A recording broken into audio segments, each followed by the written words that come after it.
سوچنا ایک بیماری بن گیا ہے۔ بیماری تب ہوتی ہے جب چیزیں توازن سے ہٹ جاتی ہیں۔ زیادہ تر لوگوں کی تقریباً 80 سے 90% سوچیں نہ صرف دہرانے والی اور بیکار ہیں، بلکہ اس کی غیر فعال اور اکثر منفی نوعیت کی وجہ سے اس کا زیادہ تر نقصان ہوتا ہے۔ اپنے ذہن کا مشاہدہ کریں اور آپ کو یہ سچ ثابت ہوگا۔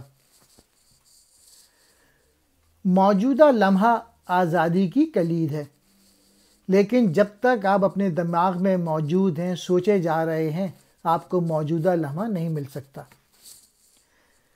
تحقیق سے ثابت ہوا ہے کہ مضبوط جذبات یہاں تک کہ جسم کی بائیو کیمسٹری میں بھی تبدیلی کا سبب بنتے ہیں۔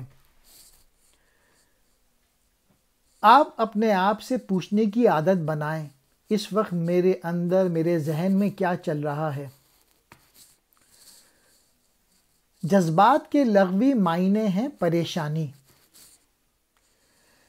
دل کی گہرائیوں سے اندازہ کریں کہ موجودہ لمحہ آپ کے پاس ہے۔ آئندہ کبھی بھی کچھ نہیں ہوگا، یہ ناؤ میں ہوگا۔ زندگی کا راز مرنے سے پہلے ہی مرنا ہے، اور معلوم کریں کہ موت نہیں ہے۔ بے چینی، اضطراب، تناؤ، پریشانی، خوف کی تمام اقسام بہت زیادہ مستقبل کی وجہ سے ہوتی ہیں۔ قصور، ندامت، ناراضگی، شکایت، اداسی، تلخی اور ہر طرح کی عدم معافی بہت زیادہ ماضی کی وجہ سے ہوتی ہے۔ خود مشاہدے کے ذریعے اپنی ذہنی جذباتی کیفیت کی نگرانی کرنے کی عادت بنائیں۔ کیا میں اس وقت آرام سے ہوں؟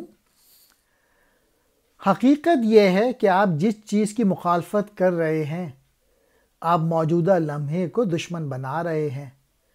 آپ اندرونی اور بیرونی کے درمیان ناخوشی تنازع پیدا کر رہے ہیں۔ اس بات کو یقین بنائیں کہ جسم آرام دہ ہے۔ اپنی آنکھیں بند کریں، کچھ گہری سانسیں لیں، خود کو پیٹ کے نچلے حصے میں سانس لیتے ہوئے مشاہدہ کریں، یہ کس طرح پھیلتا ہے اور کس طرح سانس اندر اور باہر جا رہی ہے۔ حال پر مسلسل توجہ مرکوز کر کے اپنی زندگی کو بہتر بنائیں۔ ماضی پر نادم ہونے یا مستقبل کے بارے میں فکر کرنے میں وقت نہ لگائیں، کیونکہ حال کا تجربہ کرنے میں خوشی پائی جاتی ہے۔ اپنے خیالات کا مشاہدہ کر کے اپنے دماغ کا کنٹرول توڑیں۔ ایکھارٹ ٹولے بتاتے ہیں کہ اپنے آپ کو مکمل طور پہ حال میں زندہ کر کے کس طریقے سے آپ درد سے آزادی کا آغاز اس احساس سے ہو سکتا ہے جب آپ اپنے آپ کو بتائیں کہ you are not the thinker.